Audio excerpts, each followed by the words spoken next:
Chapter 20.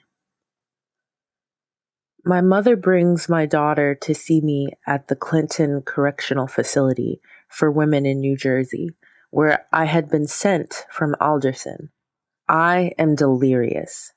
She looks so tall. I run up to kiss her. She barely responds. She is distant and standoffish. Pangs of guilt and sorrow fill my chest. I can see that my child is suffering. It is stupid to ask what is wrong. She is 4 years old, and except for these pitiful little visits, although my mother has brought her to see me every week wherever I am, with the exception of the time I was in Alderson, she has never been with her mother. I can feel something welling up in my baby. I look at my mother, my face a question mark. My mother is suffering too. I try to play. I make my arms into an elephant's trunk, stalking around the visiting room jungle. It does not work. My daughter refuses to play baby elephant or tiger or anything. She looks at me like I am the buffoon I must look like. I try the choo-choo train routine and the la la la song, but she is not amused. I try to talk to her, but she is puffed up and sullen. I go over and try to hug her. In a hot second, she is all over me. All I can feel are these little 4-year-old fists banging away at me.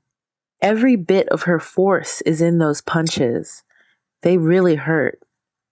I let her hit me until she is tired. It's all right, I tell her. Let it all out. She is standing in front of me, her face contorted with anger, looking spent. She backs away and leans against the wall. It's okay, I tell her. Mommy understands. You're not my mother, she screams, the tears rolling down her face. You're not my mother, and I hate you. I feel like crying too. I know she is confused about who I am. She calls me Mommy Assata, and she calls my mother Mommy. I try to pick her up. She knocks my hand away. You can get out of here if you want to, she screams. You just don't want to. No, I can't, I say weakly. Yes, you can, she accuses. You just don't want to. I look helplessly at my mother. Her face is choked with pain. Tell her to try to open the bars, she says in a whisper. I can't open the door, I tell my daughter. I can't get through the bars. You try and open the bars. My daughter goes over to the barred door that leads to the visiting room. She pulls and she pushes. She yanks and she hits and she kicks the bars until she falls on the floor, a heap of exhaustion. I go over and pick her up. I hold and rock and kiss her. There is a look of resignation on her face that I can't stand. We spent the rest of the visit talking and playing quietly on the floor. When the guard says the visit is over, I cling to her for dear life. She holds her head high and her back straight as she walks out of the prison.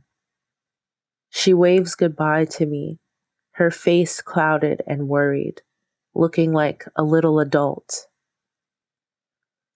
I go back to my cage and cry until I vomit.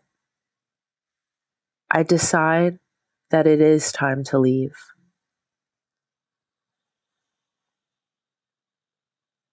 To my daughter, Kikuya.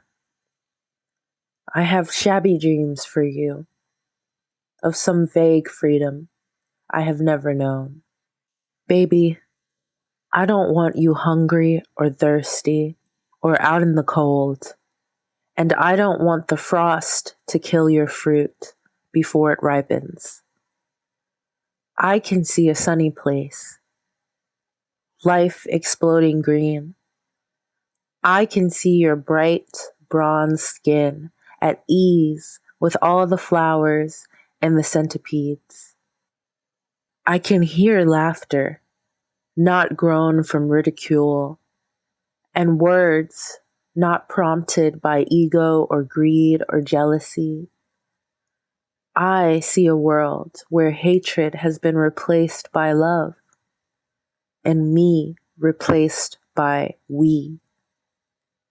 And I can see a world where you, building and exploring, strong and fulfilled, will understand and go beyond my little shabby dreams.